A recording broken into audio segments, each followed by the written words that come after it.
So our topic of discussion for today is that the remaining definition of industrial dispute act. We'll start with the definition of layoff. Layoff with its grammatical variation and cognate expression means the failure or refusal or inability of an employer on account of shortage of coal, power, raw material, or the accumulation of a stock or breakdown of a machinery or for any other connected reason to give employment to the worker whose name is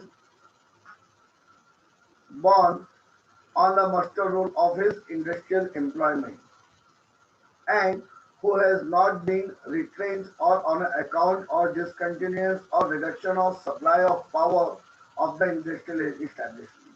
देखिए एक छोटे से नक्शे में समझ लीजिए that layoff means it's an inability of an employer to provide the employment to his workmen. For example, so this is the one of the best situation to understand the layoff. The government has imposed national lockdown.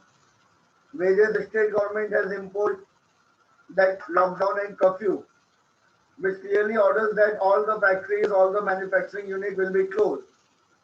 Now, in that situation, there is no production in the company. There is no production in the industry. In that situation, why the industry will pay you? Because if industry is not taking your services, right? He is ready. Employer is ready to provide, but he is incapable. Got my point? Employer is ready to provide. उसे कोई problem नहीं है अपनी factory चालू रखने में, अपनी industry चालू रखने में, but just because of this situation वो इनकैपेबल है. ठीक है. ऐसे ही पहले के जैसे पुरानी इंडस्ट्रीज की हम बात करें तो वहां पर भी कोल सिस्टम से सारा आपकी एनर्जी सिस्टम चलती थी, राइट. कोल का यूज होता था, रॉ मटेरियल नहीं आ रहा है या कुछ और नेचुरल कैलेमिटीज आ गई जिसमें employer is ready to provide but he is incapable. Raw material ही नहीं होगा तो कहां से वो कंटिन्यू करे. फॉर एग्जाम्पल जैसे अभी एक ऑनलाइन आपकी क्लासेस चल रही, अगर आपके पास बुक्स ही अवेलेबल ना हो फिजिकल या फिर आपके इस हालत में पीडीएफ में, तो हाउ विल यू कंटिन्यू. आप किसी भी हाल में कंटिन्यू नहीं कर पाएंगे, राइट. और जब कंटिन्यू नहीं कर पाएंगे तो ऐसी सूरत में क्या होता है, इनकैपेबिलिटी आ जाती है.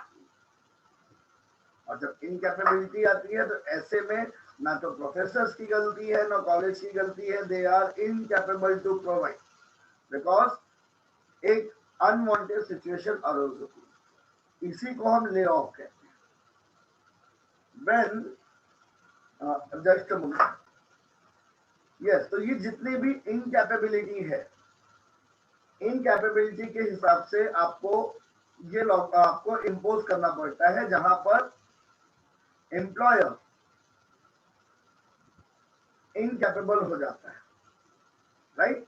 एम्प्लॉयर इनकैपेबल है, he is ready to provide you employment, but just because of that shortage of coal, shortage of raw material, power, or natural calamities like this, pandemic situations like. So this is known as layoff. It is also clarified that every workman whose name is born on a muster roll of the industrial establishment and who is present himself for work at the establishment at the time appointed for the purpose of during normal working hours on the day and is not given employment by employer within 2 hours of his presenting himself shall be deemed to have been laid off for that day within the meaning of this law. अब ये तो एक situation हमने पढ़ ली.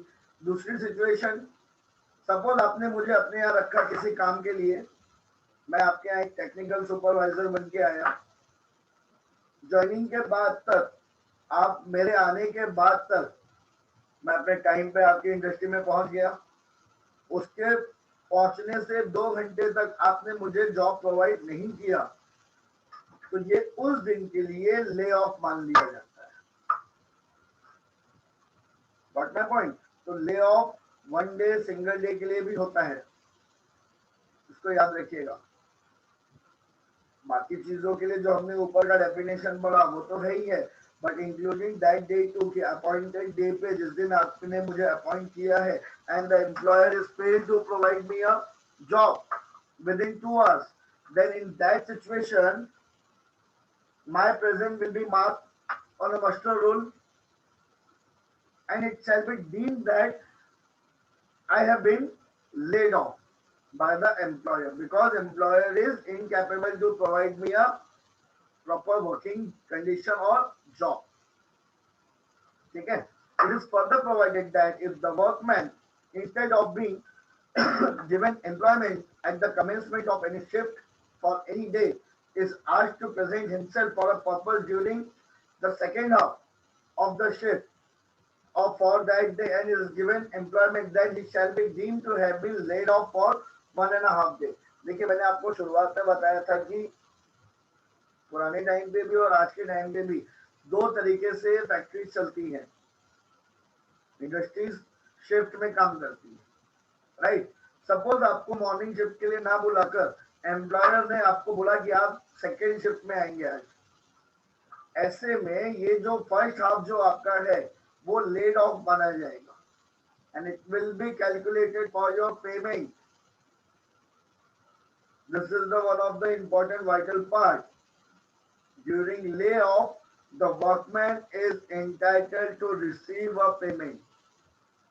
हाँ, it depend, वो half हो सकती है, फुल हो सकती है या पोर्शन में हो सकती है, बट कंप्लीटली उसको जीरो नहीं दिया जाएगा। Under extra ordinary situation, yes, payment will be zero too. So it depends on the circumstances or rules and what the conciliation officer or labor commissioner or the industrial tribunal or labor court has decided. It depends because this is the reason for dispute, right? Employer बोलेगा भाई मैं तो ready हूं, मेरे पास raw material नहीं है। Employ बोलेगा मैं तो काम करने के लिए रेडी हूं, आपने मुझे काम नहीं दिया। अब ऐसे सिचुएशन में एम्प्लॉयर अपनी जगह सही है कि जब मेरी इनकम नहीं हो रही तो मैं आपको पैसे कहां से दूं। एम्प्लॉय अपनी जगह सही है कि मैं तो आपसे जुड़ा हुआ हूं, मैं और पैसे कहां से लाऊंगा। तो दोनों अपनी अपनी जगह सही है। In that situation, the conciliation officer will give the proper solution, and if the either of the party is not satisfied, then they shall approach to the labor commissioner as well as the concerned court.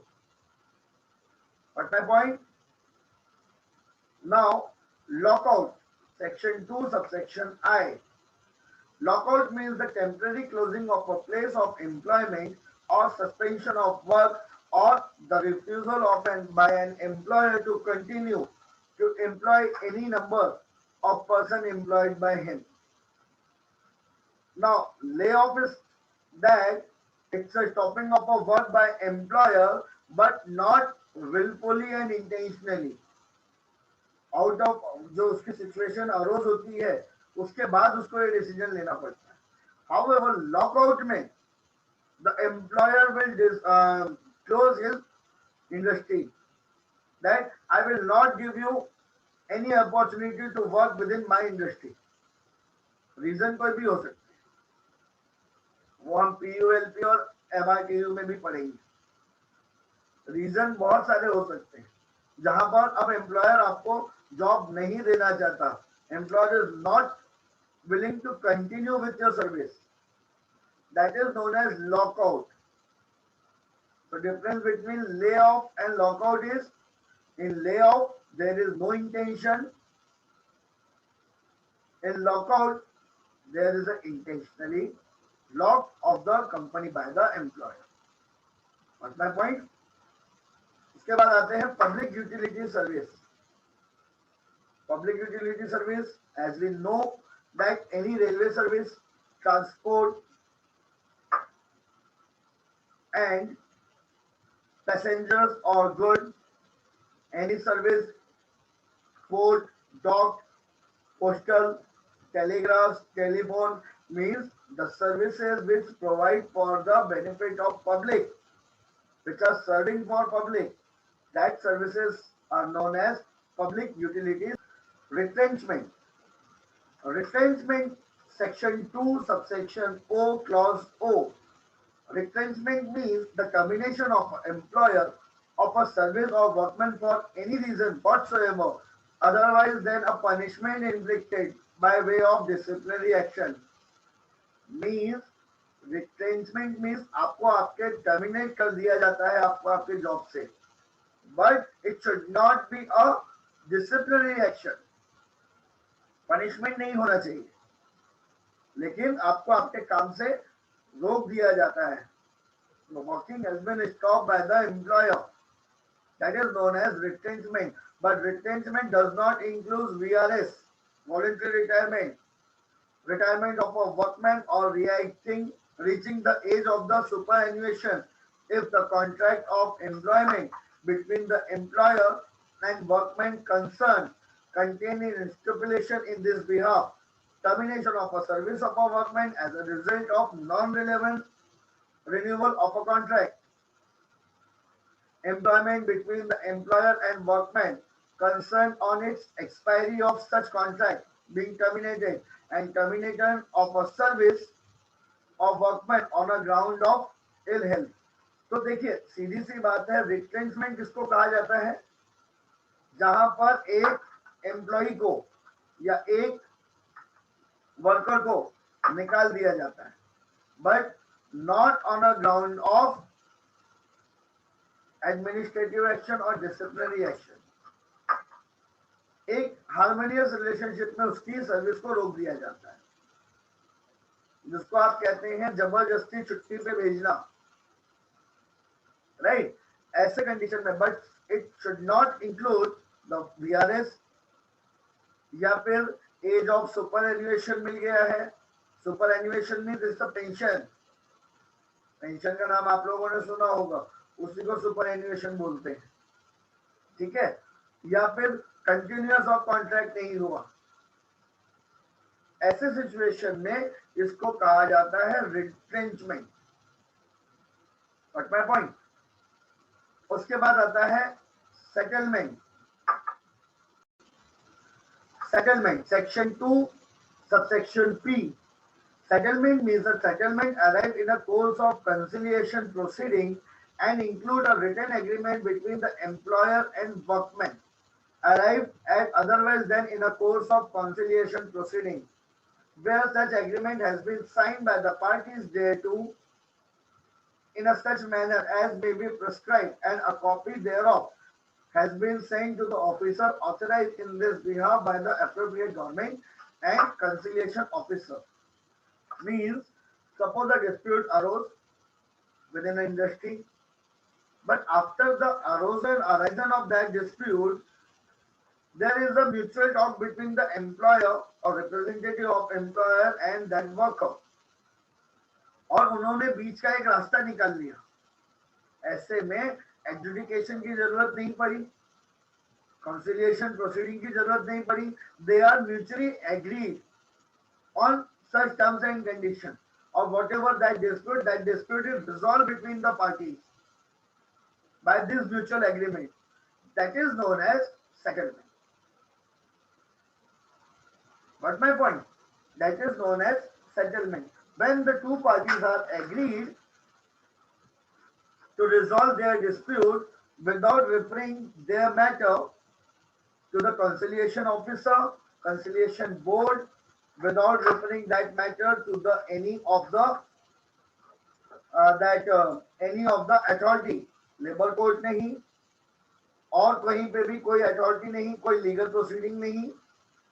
ऐसे में उनके बीच में जो भी समझौता होता है, जो भी उनके प्रॉब्लम्स थे उसको लेकर, उसको आप कहते हैं सेटलमेंट. और जब वो सेटलमेंट हो जाता है तो सेटलमेंट भेज दिया जाता है विद द कंसर्न गवर्नमेंट और लेबर कमिश्नर। My point. चलिए, उसके बाद नेक्स्ट डेफिनेशन आपका है स्ट्राइक। बहुत फेमस वर्ड है, सेक्शन 2 सबसेक्शन क्यू। अभी जो आपने लॉकआउट पढ़ा, स्ट्राइक भी सेम है, बट फर्क सिर्फ इतना है कि लॉकआउट में एम्प्लॉयर रोकता है अपना काम, स्ट्राइक में वर्कर रोकते हैं, बाकी सेम ही रहता है।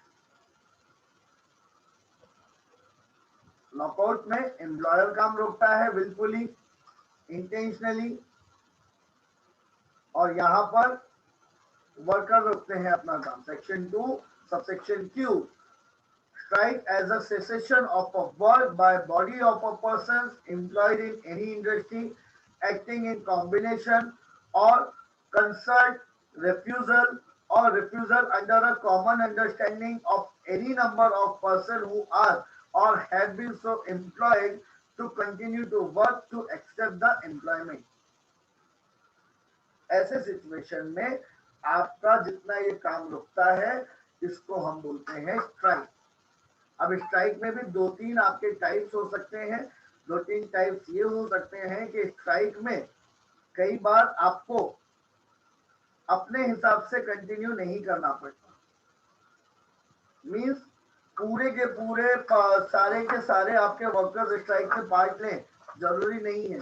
एक कंपनी में कई सारी यूनिट्स होती हैं और उन यूनिट्स के हिसाब से आपकी वो कंपनी चलती है। सपोज उस कंपनी में से आधे लोगों ने बोला yes we are ready to strike, आधे बोलते हैं no we are ready to work with the same condition, ठीक है। और इसको इन्वोक करने के लिए यूनियन होती है। एक अकेला बंदा अपने स्ट्राइक नहीं करता डिक्लेयर। यूनियन के लिए जब हम ट्रेड यूनियन के बारे में पढ़ेंगे, एक कंपनी में एक से ज्यादा यूनियन भी होती है, ठीक है। अलग अलग क्राइटेरियाज हैं उनको रजिस्टर करने के, और वो स्ट्राइक सिंगल वर्कर नहीं डिक्लेयर कर सकता। That strike will be declared by union only. What my point, union के थ्रू आपको वो स्ट्राइक इन्वोक करनी होती है। इसके आगे आता है trade union, section 2 subsection Q clause Q. Trade union means a trade union registered under the trade union act. जो अभी हम आगे पढ़ने वाले हैं, वो यूनियन अगर रजिस्टर्ड है देन आपका वो कंसीडर होता है। अगर रजिस्टर्ड नहीं है तो वो कंसीडर नहीं होगा, अगर लीगल नहीं है तो। भाई अब सीधी बात है ना, आपका लेक्चर कौन डिक्लेयर कर सकता है? हम फैकल्टीज, हमारे अलावा कोई भी लेमैन आके आपको लेक्चर डिक्लेयर कर सकता है क्या? नहीं कर सकता। ऐसे ही स्ट्राइक भी वो ट्रेड यूनियन जो रजिस्टर्ड है सिर्फ वो डिक्लेयर कर सकता है, राइट। उसके बाद tribunals, section 2 subsection R. Tribunals, I stated earlier, it is a quasi-judicial body who adjudicate the matter between the parties to the dispute which are arose in industrial dispute। ये definition ना लिख के आप वो definition लिखेंगे जो मैं आपको बता रहा हूँ। लिखिए, नोट डाउन फटाफट। Tribunal means it's a industrial tribunal। Tribunal means it's an industrial tribunal which is a quasi-judicial body, quasi, Q-U-A-S-I, Q-U-A-S-I, quasi-judicial body who adjudicate the dispute arose under, who adjudicate, A-D-J-U-C-I-T-A,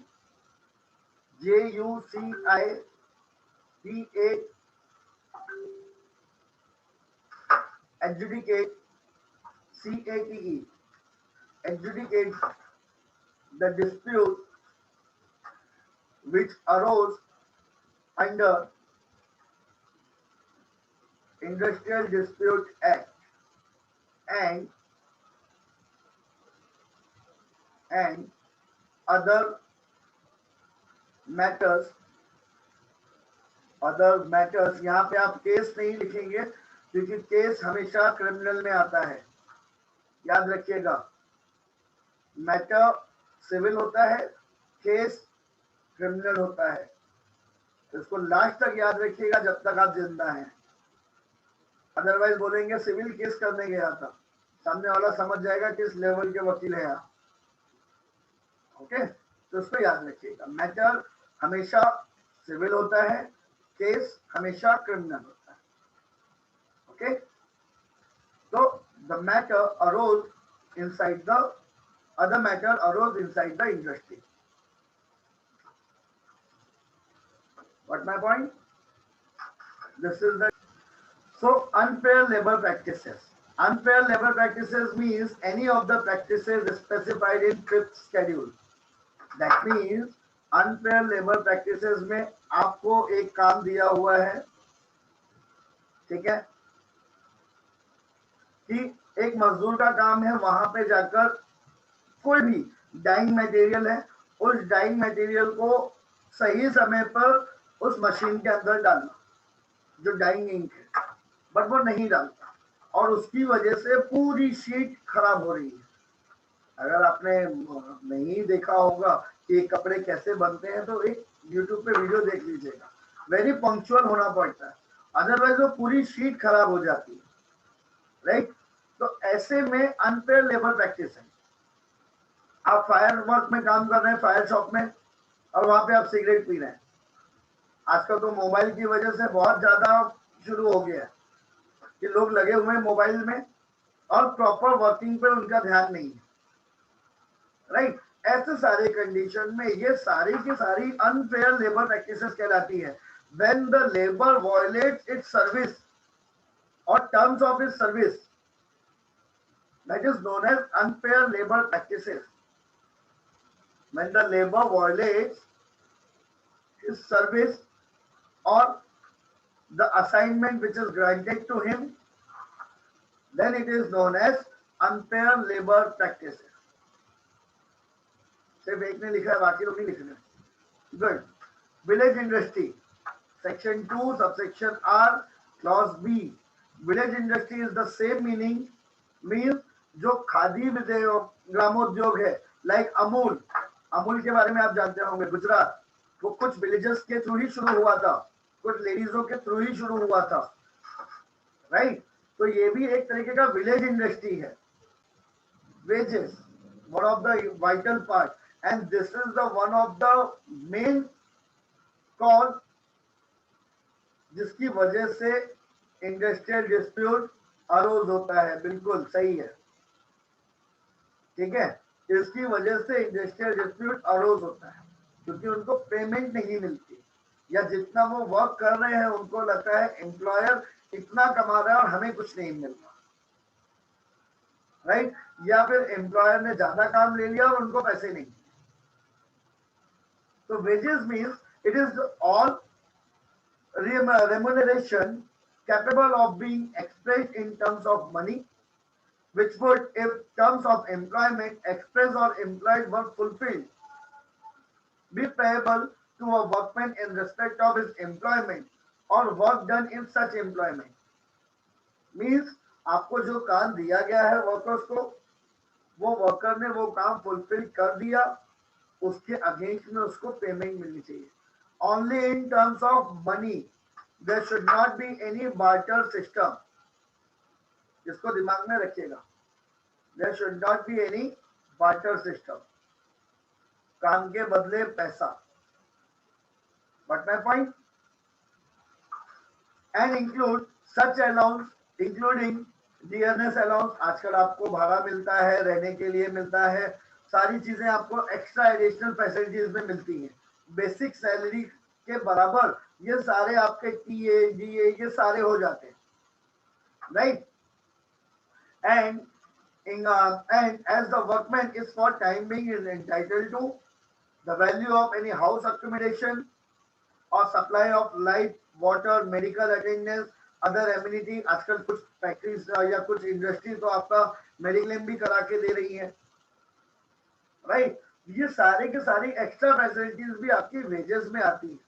travelling concession मिलता है, TCS के जितने employees हैं उनको टाटा से related जितने product है उसमें 10% 20% का कंसेशन मिलता है, राइट। तो अपने अपने हिसाब से उनको अपने अपने कंसेशन भी मिलते हैं, तो उसको भी आप वेजेस में ही इंक्लूड करते हैं। Any commission payable on a promotion of sale और बिजनेस, एक्स्ट्रा आपको वर्क भी दे दिया जाता है प्रमोशन के लिए, सेल के लिए, वो भी आपका वेजेस में ही इंक्लूड होता है।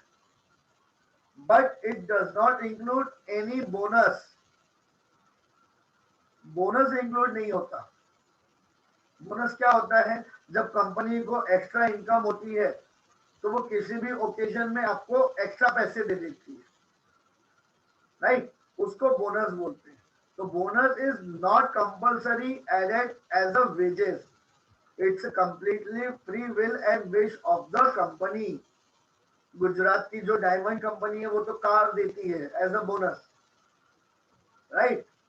कुछ कंपनी है जो कुछ भी नहीं देते, डिपेंड करता है। तो bonus is not included as your wages, कि आज उसने कार दे दी, बाद में बोलेगा 6 महीने की पेमेंट कट गई, क्यों? क्योंकि वेजेस दी आपको, वो कार के बराबर पेमेंट, तो ये इंक्लूड नहीं होता। एनी कंट्रीब्यूशन पेड और payable by employer to any pension fund, provident fund or benefit of the workman under any law for time being in a force। ये कंट्रीब्यूशन जो पे करता है वो भी आपका वेजेस में नहीं आता, और any gratuity paid on a termination of service, जो अभी हमने रिटेंचमेंट में देखा, ये सारा का सारा आपका वेजेस में नहीं आता। तो this is the basic definition included under the industrial dispute act. Authorities under the act means industrial dispute act में कौन कौन से आपके अलग अलग अथॉरिटीज आती हैं। अथॉरिटीज में आपके 7 अथॉरिटीज है, there are total 7 authorities comes under industrial dispute act. Work committee, conciliation officer, conciliation board of conciliation, court of inquiry, labour court, industrial tribunal और नेशनल ट्राइब्यूनल। ये 7 अथॉरिटीज हैं, इसके अलावा सिंगल अथॉरिटी इंक्लूड नहीं होती। इसको याद रख लीजिएगा that work committee, conciliation officer, board of conciliation, court inquiry, labour court, industrial tribunal. So we'll start with work committee. Section 3. Section 3 provides that in an industrial establishment in which 100 or more workers are employed or have been employed on a day at least 12 months, the appropriate government may by general or special order require the employer to constitute work committee in prescribed manner. Means work committee कहाँ कहाँ चाहिए, जहां पे 100 या उससे ज्यादा employer होंगे। अगर 100 से ज्यादा एम्प्लॉयर हैं वहां पर, देन वर्क कमेटी आपकी वहां पर होनी चाहिए, ठीक है। या फिर 12 महीने या उससे ज्यादा, ये होना जरूरी है। ऐसा नहीं है कि आज मेरे पास 100 है तो आज ही मुझे वर्क कमेटी करनी है, नो। 12 मंथ और या उससे ज्यादा होना चाहिए, तो वहां पे मैं वर्क कमेटी अपॉइंट करता हूं। अप्रोप्रिएट गवर्नमेंट जनरल ऑर्डर भी देती है, स्पेशल ऑर्डर भी देती है, और एम्प्लॉयर को बोलती है कि एक वर्क कमेटी बनाओ। वर्क कमेटी क्यों बनाई जाती है, उसका कॉन्स्टिट्यूशन क्या कहता है? This is not constitution of India, this is the constitution of work committee, okay. इसको अलग वे में मत लेके जाइएगा। This is constitution of work committee, that such work committee consists of representative of employer, workmen employed in establishment. Workmen representative should not be less than the number of employers representative. Reason, balance बना रहना चाहिए। अगर balance नहीं बना रहेगा तो problem आ सकती है। Got my point? इसके लिए आपके वर्क कमेटी में जितने रिप्रेजेंटेटिव होंगे एम्प्लॉयर के, उतने ही रिप्रेजेंटेटिव एम्प्लॉइज के भी या वर्कर्स के भी होने चाहिए। In other word, there should be a equal number of representative in a work committee. as per the constitution declared for work committee. But my point, the workmen representative are to be chosen in the prescribed manner from among of workmen engaged in an industry and in consultance with the registered trade union. अगर trade union उस industry में है, then वो trade union, otherwise trade union नहीं है तो उनके representative आपस में ही डिस्कस करके डिसाइड करते हैं. There will be no any prescribed manner unless and until decided by the workers themselves. अगर वर्कर्स अपने आप में डिसाइड करते हैं, ट्रेड यूनियन अगर वहां पे अवेलेबल है, then it's okay. So this is the constitution of the work committee, how they constitute with each other. ठीक है, दो ही चीजें होनी चाहिए. पहला, it should consist the representative of employer and workmen. दूसरा, एम्प्लॉयर एंड वर्कमैन के जो नंबर्स है, numbers of representative should be equal. And the third one, the workers जितने होंगे रिप्रेजेंटेटिव में, वो आपस में उनके प्रिस्क्राइब मैनर से डिसाइड होंगे. What my point. इसके बाद आते हैं duties. The work committee has to deal with the major preserve the amity and coordinate relation with the employer and workman, to comment upon the issues of common interest and concern and to attempt to settle any material differences of opinion in such matter. Means चार बर्तन है तो लड़ाई होनी होनी है. Workman है, employer है, आपस में लड़ेंगे ही. और जब वो आपस में लड़ते हैं तो यही वर्क कमेटी एक कॉमन इंटरेस्ट बनाती है, जिससे एम्प्लॉयर का भी नुकसान ना हो और वर्कमैन का भी नुकसान ना हो. और ये जो एक कॉमन इंटरेस्ट बनता है, ये कॉमन इंटरेस्ट के हिसाब से उनके जो डिफरेंसेस हैं उसको डिसॉल्व किया जाता है. So this is the basic duty to create a harmonious relationship between the employer and workman and to resolve the dispute. ठीक है, अरोज बिटवीन द पार्टीज. उसके बाद सेकेंड आपका आती है authority, that is a conciliation officer. Work committee समझ में आ गया. वर्क कमेटी में इक्वल नंबर ऑफ मेंबर्स होते हैं. They are appointed by the prescribed manner. Work committee के मेंबर एम्प्लॉयर और वर्कमैन के होते हैं. सेकेंड अथॉरिटी आती है कंसिलिएशन ऑफिसर. कौन अपॉइंट करता है? द सेंट्रल गवर्नमेंट और state government, that is the appropriate government, by gazette in official notification appoint a conciliation officer. Conciliation officer may be appointed for specific area, for specific industry, in a specific area or specific industry, either permanently or temporarily. So it is a government post. Government एक officer appoint कर देती है उस area के लिए. जैसे suppose Meera road reason के लिए एक ऑफिसर अपॉइंट कर दिया गया, तो मीरा रोड में आने वाली जितनी भी इंडस्ट्री है उनके लिए यही काउंसिलिएशन ऑफिसर रहेगा. ओके. या फिर एक स्पेसिफाइड का इंडस्ट्री के लिए वो स्पेशल ऑफिसर अपॉइंट कर दिया जाता है. It depend on the requirement. अगर इंडस्ट्री बड़ी है और उस एरिया में वैसे ही बड़ी बड़ी 10-12 इंडस्ट्री है तो अकेला ऑफिसर इतना सब कुछ नहीं संभाल सकता, तो वहां पे और भी ऑफिसर्स अपॉइंट किए जाते हैं.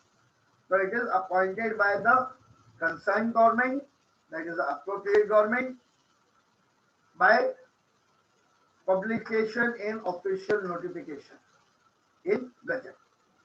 What's my point? Conciliation officer की ड्यूटी क्या होती है? फर्स्ट, नहीं समझ में आया?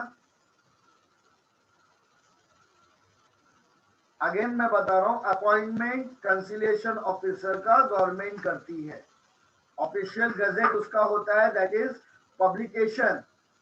गवर्नमेंट क्या डिसीजन ले रही है ये पब्लिक को कैसे पता चलेगा?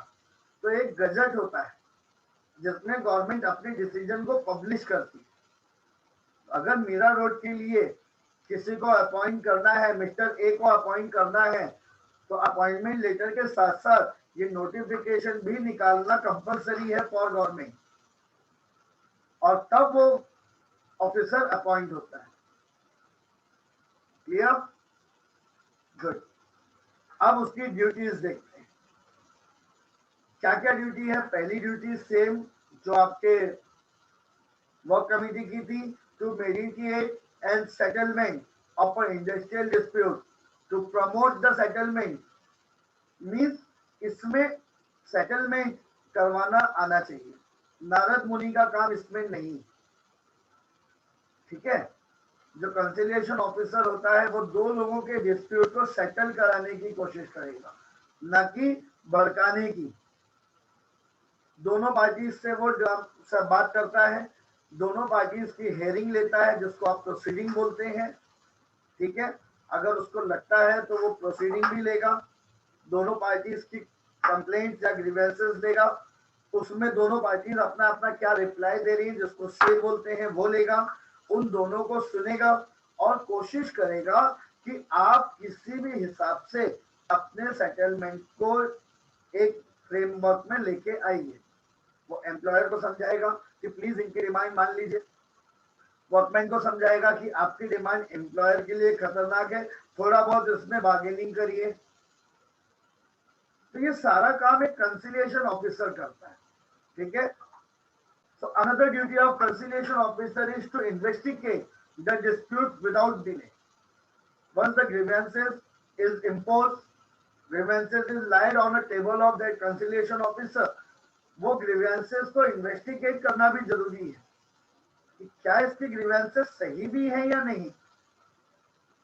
हाँ, मीडिएटर बोल सकते हैं, बट मीडिएटर में भी फर्क है। मीडिएटर का काम डिस्प्यूट को इन्वेस्टिगेट करना नहीं होता। मीडिएटर को आप जो बता देते हैं वो दोनों की बात सुनता है और बीच का सोल्यूशन निकालता है। लेकिन कंसिलिएशन ऑफिसर को जो डिस्प्यूट आ रहा है, सबसे पहले उसको भी इन्वेस्टिगेट करना होता है कि क्या जो ये ग्रीवेंसेस मेरे सामने आई है, क्या वो सही है। So it is the duty of conciliation officer to get the truthfulness of the grievances of either party. That's my point. He can go into all matters affecting the merits and right of the settlement thereof, and is authorized to do all the things necessary to secure fair and amicable settlement. एक fair और अमिकेबल settlement निकालने के लिए जो भी उसको करना पड़ता है वो करता है। इट डजंट मीन कि वो तलवार और बंदूक की गोली निकालेगा कि सेटलमेंट करना ही है, ऐसा नहीं। फेयर सेटलमेंट होना चाहिए, और fair settlement as per the definition of constitution, whenever the contract is signed between the parties, it should be free from any fraud, force, coercion, misrepresentation. Right? This is the definition of contract. तो conciliation proceeding में भी जब settlement होता है तो दोनों parties के बीच में कॉन्ट्रैक्ट बनता है, और उस कॉन्ट्रैक्ट के सारे जो कंडीशंस हैं वो यहाँ पे भी। उसके बाद thereafter assign a report to the appropriate government or authorized authority together with the memorandum of settlement if any signed by the parties to the dispute. अगर दोनों पार्टीज एग्री हो जाती हैं to settle their dispute, then in that situation the conciliation officer send the proposal to the appropriate government or the authorized officer that this kind of dispute is arose between the parties, but now they are amicably settled their dispute, and this is their writing settlement. Got my point? If ये तो हो गया settlement हुआ तो, if no settlement arrive, then क्या? If no settlement arrive, then the conciliation officer, as soon as practicable, sent to the appropriate government a full report setting forth a step taken by him, the ascertaining the fact and circumstances relating to the dispute or bringing about the settlement thereof, together with the full settlement of such fact and circumstances, and reason on account of which in his opinion a report or is taken. This report is known as a failure report. दो ही चीज होती है कि दो लोगों के बीच में बात करने में, या तो if they are settled, they are agreed to settle, in that situation conciliation officer will send his report that the dispute is arose and the matter is settled between the parties with the contract. Right. If the matter is not settled, ऐसे में क्या करेंगे? Yes, conciliation officer is the government office, because it is appointed by the government only, by publication in official notification in official gazette, right. So अगर ये dispute दोनों के बीच में settle नहीं होता, then to he will send a report to the appropriate government or authorized officer by stating that what are the nature of dispute, what step was taken by the conciliation officer himself, whether what is the point of dissatisfaction between the parties, and why this settlement process is failed. Such report is known as failure report. Okay, जिसमें detail diagnosis होती है. तो याद रखिएगा, अगर matter settled होता है then to detail diagnosis report जाएगी, अगर मैटर फेल होता है then to detail diagnosis report जाएगी. बट माय पॉइंट, उस डायग्नोसिस रिपोर्ट में क्या होगा? What are the dispute, who are the parties to the dispute, what are the proposal by either parties, what are the grievances, what step has been taken by the parties, what step has been taken by the conciliation officer, whether they settled or not. यहाँ से थोड़ा bifurcate होता है. Settle होते हैं तो on which terms and condition, अगर settle नहीं हुआ है तो on which terms and condition, या on which point the report is failed, the conciliation proceeding is failed. That is known as conciliation proceeding. What my point? Procedure, powers and procedure of a conciliation officer. Under Section 11 of the Industrial Dispute Act, the conciliation officer may, for inquiring into any existing or apprehended industrial dispute, enter in any establishment premises after giving reasonable notice. He may enter into any industrial premises. अगर उसको लगता है कि यहाँ पे dispute है या हो सकता है, अगर उसको एप्रीहेंशन भी लगता है कि वर्किंग कंडीशन देख के उसको लग रहा है कि यहाँ पे डिस्प्यूट हो सकता है या कोई भी प्रॉब्लम होगी या प्रॉब्लम हो सकती है, इसको देखकर वो किसी भी एस्टैब्लिशमेंट में इंटर कर सकता है. बट उसको प्रायर नोटिस एम्प्लॉयर को और वर्कमैन या वहां पे जितने भी उनकी ट्रेड यूनियन होगी उनको देना जरूरी है. वहां पे वो इन्फॉर्म करे and he may call for or inspect any document relevant to the industrial dispute or verifying the implementation of any award or any other duty imposed on him under the act. For this purpose he has the same power as vested in civil code under the code of civil procedure in respect of the production of document. Civil procedure code में जो जज होता है उसके पास power होती है to produce the document. वो समन करता है किसी भी लेमैन को और कनेक्टेड पार्टी को. जैसे फॉर एग्जांपल मैं अभी आपको बोलूं, show me that your birth certificate, तो this is not my right. Okay, I don't have any power, but court के पास पावर होती है. सीपीसी में कोर्ट के पास पावर है to order a summon to produce any document. यही पावर कंसिलिएशन ऑफिसर के पास होती है.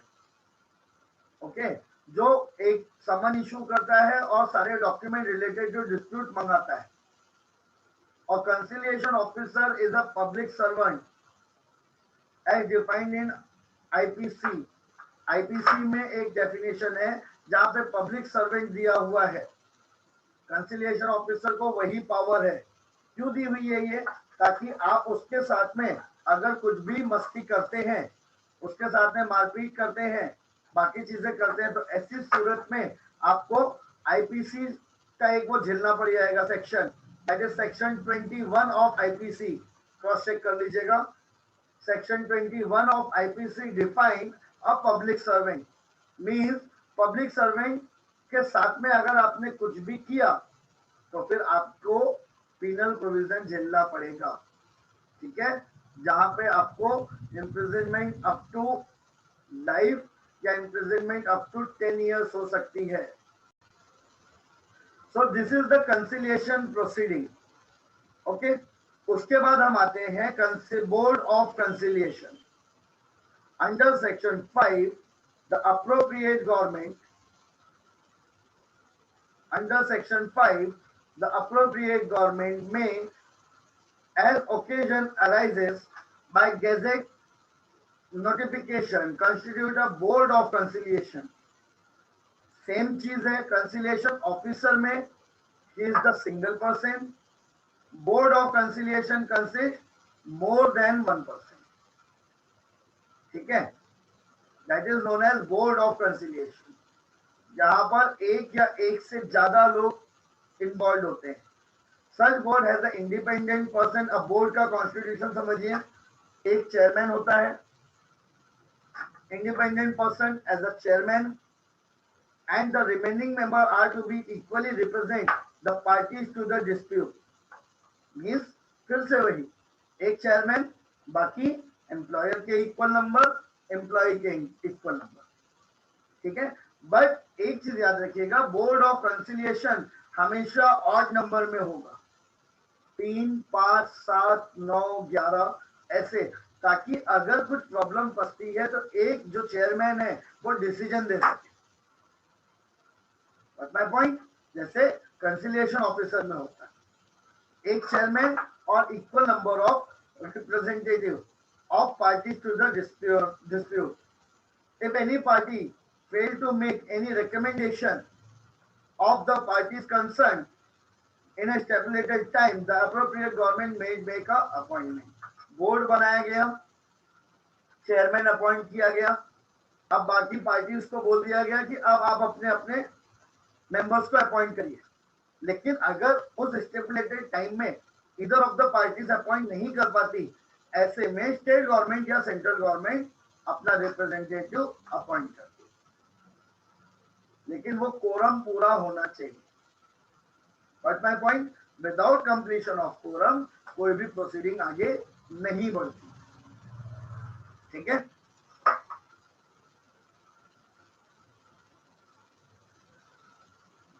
the board can act even in absence of a chairman or any of its member or vacancy। However, if the appropriate government notifies the board that service of a chairman or any member has ceased to be available, the board cannot act until a new chairman or member has been appointed। Quorum पूरा होना जरूरी है, लेकिन वो committee absence में भी chairman के अपना काम कर सकती है। ठीक है, चेयरमैन के एब्सेंस में काम करेगी, लेकिन अगर गवर्नमेंट ने बोला कि without chairman there should not be any proceeding, in that situation वो कमेटी अपना काम नहीं कर सकती। ठीक है, no order of appoint appropriate government appointing a chairman और मेंबर ऑफ अ बोर्ड और no act or proceeding before any board can be called in question in any manner on the ground that merely existence of vacancy or defect in a constitution of board। ऐसे में इस order को आप challenge नहीं कर सकते कि chairman के एब्सेंस में ये प्रोसीडिंग हो गई या कोरम कंप्लीट नहीं था तो ये प्रोसीडिंग हो गई। It's absolutely fine. ठीक है, वो प्रोसीडिंग फेयर मैनर में होनी चाहिए। प्रोसीडिंग का काम ही है कि सेटलमेंट कराना है। सेटलमेंट के लिए जब दोनों पार्टी एग्री होंगी तभी सेटलमेंट होगा, म्यूचुअल कंसेंट तभी बनेगा, अदरवाइज वो फोर्स बन जाता है, और फोर्स बनेगा तो वो कॉन्ट्रैक्ट नहीं है। Not my point. तो इक्वल दोनों की तरफ से होना चाहिए। ठीक है, इक्वल इंटरेस्ट रहेगा तो आगे की प्रोसीडिंग होती है। अगर इक्वल इंटरेस्ट नहीं है तो वो प्रोसीडिंग ऑटोमेटिकली वहीं खत्म हो जाएगी। Clear? Duties, the board duty is to promote the settlement of the industrial dispute। देखिए, इसकी ड्यूटी और working and procedure, these are the same as the duties and procedure of conciliation officer। ठीक है, तो this is the third authority under the industrial dispute act।